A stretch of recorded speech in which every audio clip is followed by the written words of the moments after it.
Tumsifu Yesu Kristo. Simba ambao hajaitikia najua kwa nini. Simba safi sana. Ndugu wanahabari, niwashukuru sana kwa kuendelea kufanya nasi kazi kwa karibu sana.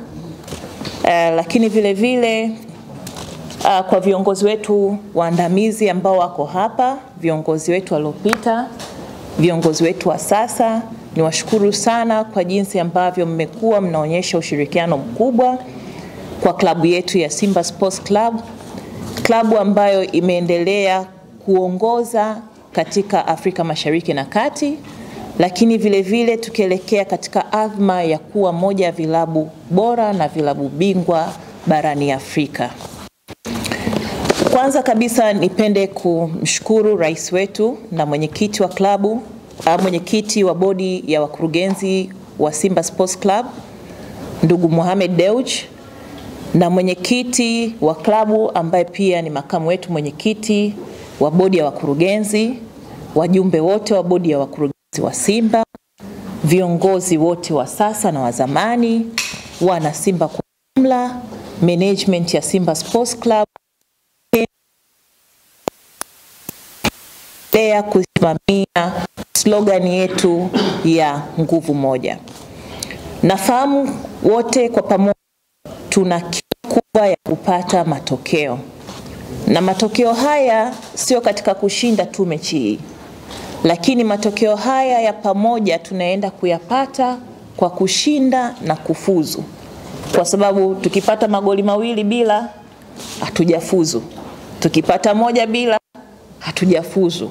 Kwa hiyo azma yetu sisi kama management ni kuhakikisha tumeweka mazingira wezeshi, mazingira sahihi ili kuisaidia timu yetu kupata matokeo ambayo yatatuwezesha sisi kufuzu. Tunafahamu kuwa kwa muda mrefu sisi Simba Sports Club tumeendelea kutamalaki katika ulimwengu wa soka wa Tanzania, hasa katika mashindano ya kimataifa. Na hii imedhihirishwa kwa rekodi ambayo imewekwa na viongozi wetu kuanzia mzee Hazim, mzee Dalali, kaka yangu wa Sano hapa, lakini pia mzee Mkwabi hapa, Mangungu, wengine wanasema wao si wazee, lakini naamini kwamba katika kipindi hichi ambacho tunaongozwa na mwenyekiti wetu wa klabu Mutaza Mangungu, tunaenda kupata matokeo ambayo yatabadilisha na kututoa katika robo finali na kutupeleka katika hatua nyingine ya muhimu ya makundi. Sasa sisi kwa upande wetu wa management, masuala ya kiutawala yanaendelea kubaki kuwa ya kiutawala, lakini niko hapa leo kuwataka Watanzania, hasa vijana, kina mama, waweze kujitokeza kwa wingi katika mchezo wetu wa Jumatano utakaofanyika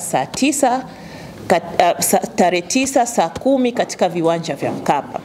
Lakini kuelekea katika mchezo huu, ningependa kutoa taarifa muhimu ambazo zitatusaidia sisi kama Watanzania na wana Simba kuweza kulinda taswira ya pamoja ya kitaifa. Tunaendelea kushirikiana na serikali, vyombo vya ulinzi na usalama katika kuhakikisha kwamba ulinzi na usalama siku hiyo unazingatiwa kwa kiwango kikubwa.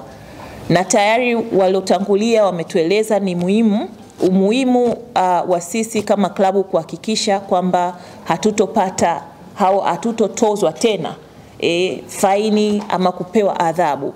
Kwa maana yake sisi tunawataka wapenzi wetu, na tunawafahamu wapenzi wetu, tunawafahamu na wasio wa kwetu tunawafahamu, lakini sisi kama Simba Sports Club tunawataka wapenzi wetu kuhakikisha kwamba wanazingatia mazingatio yote yatakayowekwa ya ulinzi na usalama.